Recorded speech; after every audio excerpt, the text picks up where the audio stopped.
Bienvenidos a Siniestro Paranormal. Los pueblos de México guardan secretos que el sol prefiere no alumbrar. Había un pequeño pueblo que no aparecía en los mapas satelitales, en las profundidades de la sierra en Puebla. Un lugar donde las calles eran de piedra y las casas tenían techos de teja roja que parecían sangrar cuando llovía. Lo llamaban El Salto, no por una cascada, sino por la antigua creencia de que en las noches de luna nueva algo saltaba de los tejados a los patios traseros. Un forastero llegó al pueblo buscando comprar madera vieja. Ignorando las advertencias de los locales, decidió quedarse en una casona abandonada a las orillas del monte. Los ancianos le dijeron una sola regla: si escuchas que alguien barre la calle a medianoche, no te asomes, no es limpieza, es rastro. A las 3 de la mañana, un sonido rítmico lo despertó.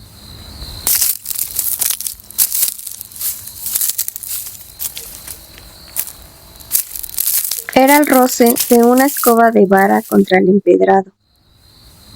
La curiosidad, más fuerte que el miedo, lo llevó a la ventana. Al recorrer la cortina, no vio ninguna barrendera. La calle estaba vacía, pero las piedras brillaban bajo la luz de la luna con un rastro de grasa negra. De pronto, el sonido se detuvo justo frente a su puerta.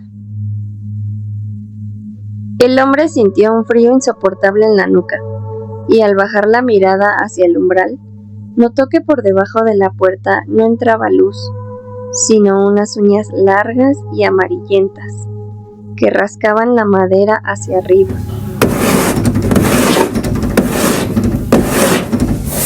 Desde el otro lado, una voz que sonaba como el crujido de ramas secas susurró: ya que te asomaste, préstame tus pies, que los míos ya se gastaron de tanto andar. Al día siguiente, la casona estaba abierta de par en par. El forastero no estaba, pero en el centro de la habitación principal encontraron sus botas, perfectamente acomodadas y llenas de tierra de panteón. No se volvió a saber de él, pero sin duda su historia seguirá contándose por mucho tiempo más.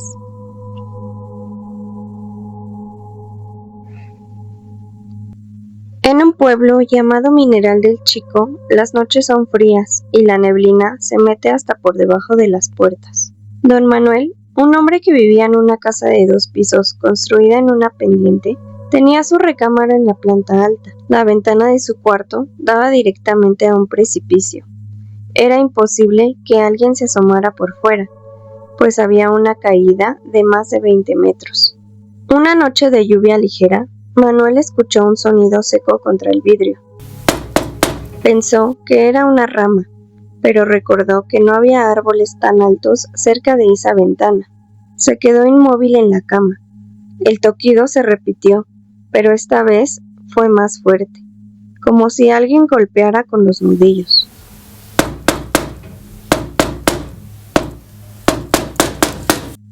Lleno de miedo, pero queriendo convencerse de que era un pájaro o el viento, Manuel se levantó y caminó hacia la ventana. Al recorrer la cortina, se le heló la sangre.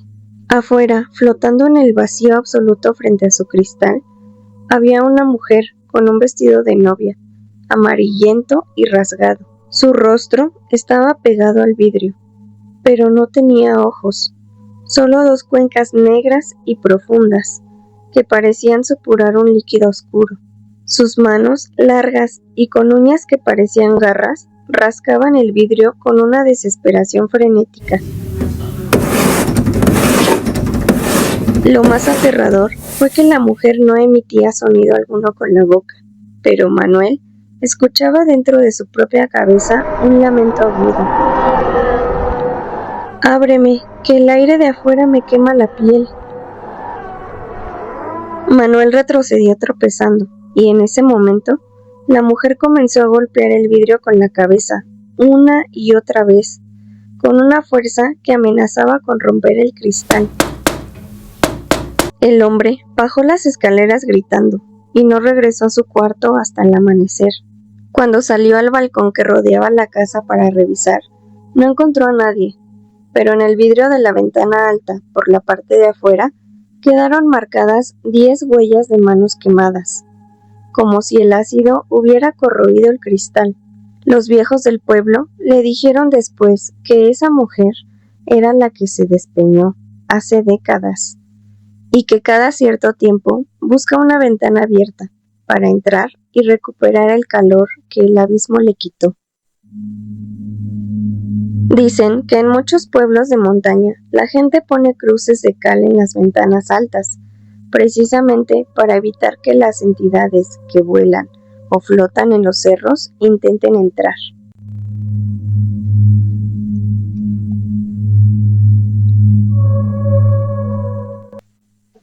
Esta historia tiene ese mismo aire de inquietud.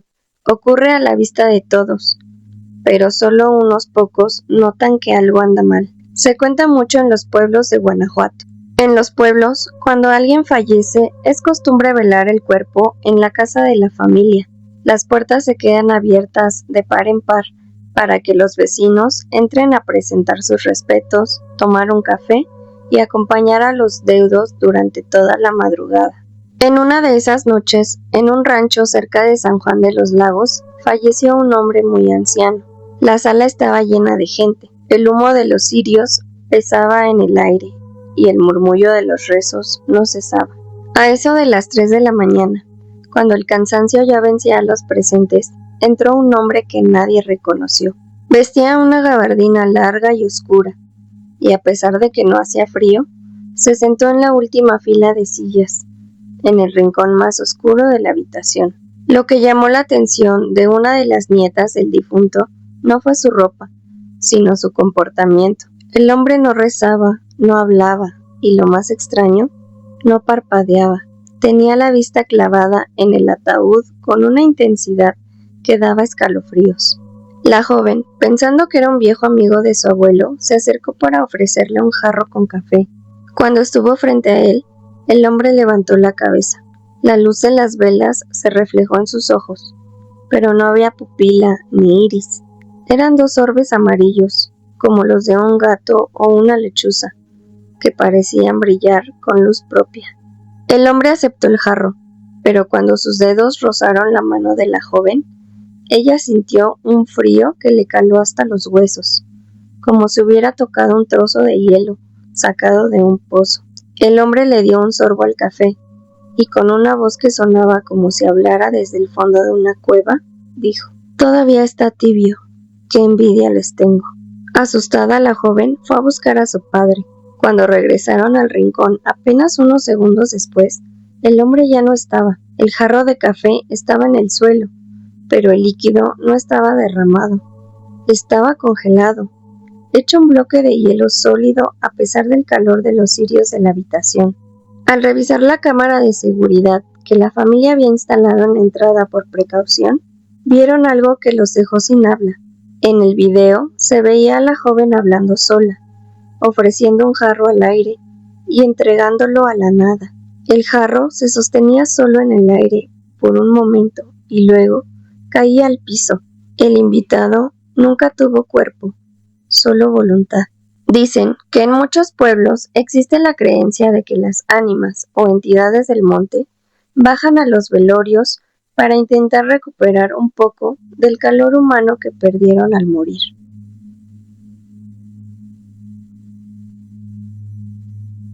En los pueblos de México, los lavaderos públicos son lugares de mucha energía. Durante el día son el centro del chisme y la convivencia, pero al caer el sol, el sonido del agua corriendo se vuelve algo siniestro. Este relato es muy común en los pueblos de Hidalgo. En un pueblo llamado Huasca existe un conjunto de lavaderos de piedra volcánica que datan de la época colonial.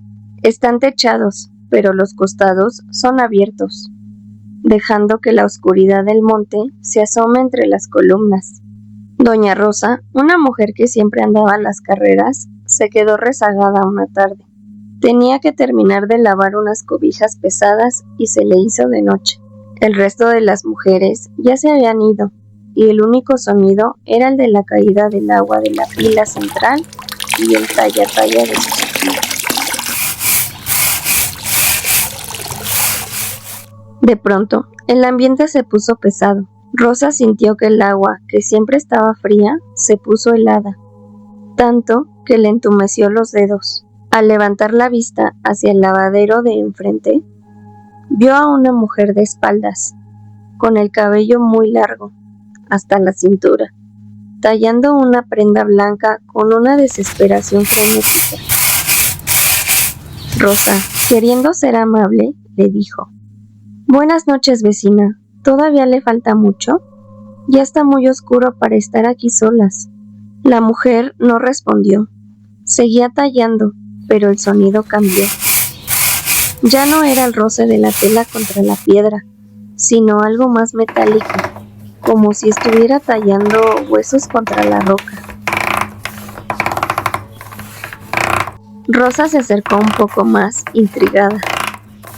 Fue entonces cuando notó que el agua que corría por el canal del lavadero de la otra mujer no era transparente, ni tenía espuma de jabón. Era agua roja, espesa, que manchaba la piedra con un olor a hierro que inundó todo el lugar. La mujer se detuvo en seco. Sin girar el cuerpo, su cuello empezó a tronar mientras la cabeza daba una vuelta de 180 grados para mirar a Rosa. Su rostro no tenía piel, solo músculos expuestos y unos dientes largos que castañaban de frío. «No se quita», susurró la aparición con una voz que parecía salir de una garganta llena de agua. «La sangre de mis hijos no se quita de la piedra». En ese momento, Rosa tiró su jabón y corrió sin mirar atrás. Al día siguiente, regresó con el cura del pueblo. En el lavadero donde estuvo la mujer no había rastro de sangre, pero la piedra volcánica estaba gastada de forma imposible, con surcos profundos, como si alguien hubiera estado tallando ahí durante 100 años sin detenerse. En muchos pueblos, los lavaderos se bendicen cada año. Dicen que el agua que se queda estancada en las pilas después de medianoche sirve como espejo para que los que ya no están vean su reflejo.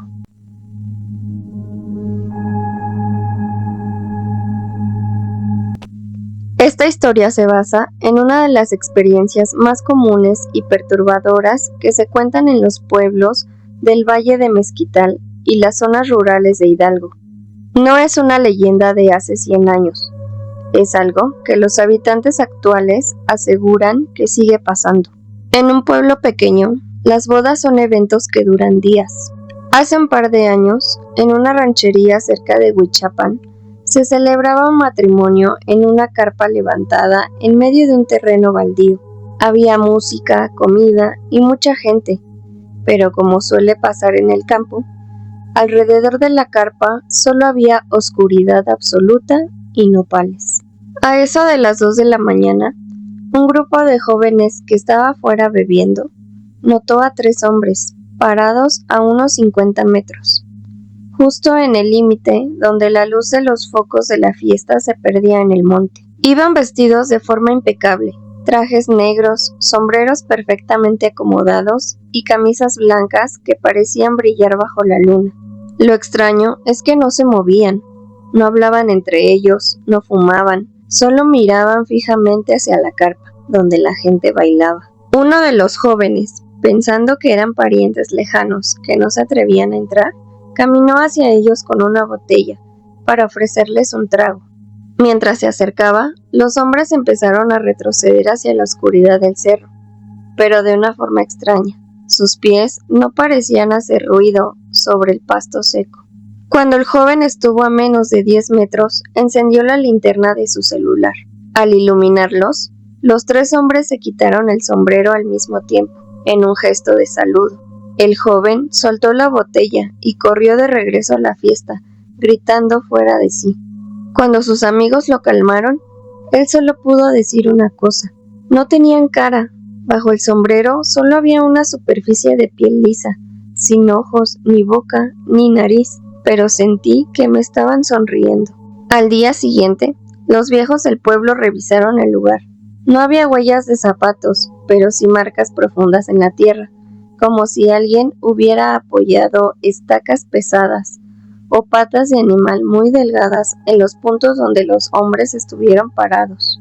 En esos pueblos, saben que hay entidades que se alimentan de la alegría de los vivos y que siempre asisten a las fiestas grandes, esperando a que alguien se aleje de la luz para acompañarlo de regreso al cerro. Muchos rincones en México, donde la línea entre la realidad y lo inexplicable se borra, pero uno de los casos más documentados y perturbadores ocurrió en Huasca de Ocampo, en Hidalgo. Este pueblo es famoso por sus leyendas de duendes, pero hay un relato que los lugareños cuentan con una seriedad que hiela la sangre, pues no se trata de una aparición fantasmal, sino de una interacción física que dejó pruebas. A mediados de los años 90, en una de las haciendas cercanas al centro del pueblo, un ranchero comenzó a notar que sus caballos amanecían exhaustos, como si hubieran corrido toda la noche.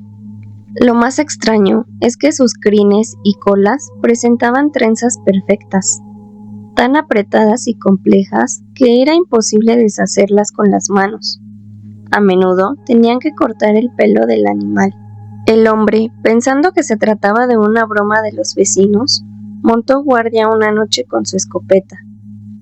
Lo que relató después es lo que mantiene a los habitantes bajo advertencia. Cerca de las 3 de la mañana, los caballos comenzaron a relinchar con un pánico. El ranchero no vio a personas, sino a pequeñas sombras que se movían a una velocidad inhumana entre las patas de los animales. Al acercarse, encontró a su semental favorito paralizado por el miedo. Al revisar la crin, las trenzas estaban frescas. Lo que más le aterró fue encontrar pequeños nudos hechos con cabello humano, mezclado con el de los caballos. Muchos dicen que estos seres encantan a los animales. En Huasca existe incluso un museo de los duendes, donde se exhiben estas trenzas reales, retiradas de caballos que tras el incidente quedaban sumidos en una depresión profunda o morían a los pocos días sin causa médica aparente. A diferencia de un fantasma que solo se ve, este fenómeno deja un rastro físico. Los veterinarios de la zona no han podido explicar cómo se forman esos nudos sin herramientas ni nudos mecánicos humanos. Si caminas por las calles empedradas de Huasca de noche y escuchas un murmullo entre los árboles, los locales te dirán que no busques el origen. Es mejor ignorarlos para no ser el próximo juguete de los dueños del monte.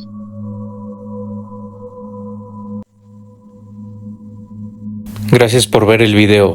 Si te gustaron los relatos, dale like, comenta y suscríbete. Y sobre todo, activa la campanita para que no te pierdas nuevos relatos en nuestro canal Siniestro Paranormal.